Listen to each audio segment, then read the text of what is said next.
Moi, c'est Clément Jacquet et j'étais en filière design produit.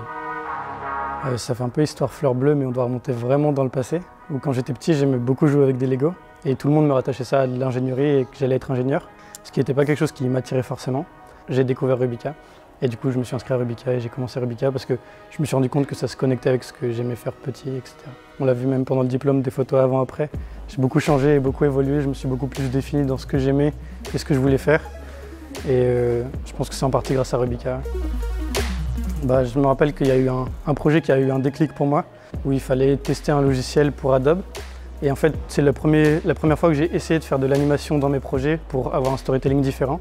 Et ça a vraiment beaucoup marché, ce qui a entraîné dans tous les autres projets, je mettais de l'animation et j'ai fait un portfolio totalement en animation. Donc ça a beaucoup évolué sur ça.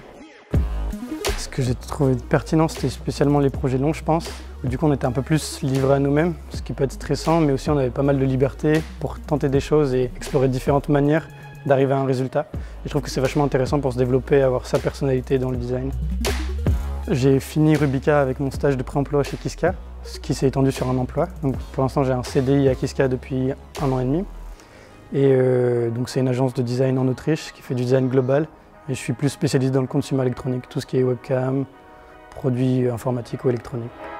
Kiska, c'est très international, il y a des gens de partout dans le monde, plus de 200 personnes dans toutes les spécialités différentes, parce que ça ne fait pas que du design produit, mais aussi du transport, de l'appareil, de l'animation 3D, de l'ingénierie, etc. Donc c'est vraiment très cosmopolite et on peut apprendre de tout le monde, aller un peu partout et s'essayer à d'autres domaines si jamais notre spécialité fait sens là-dedans.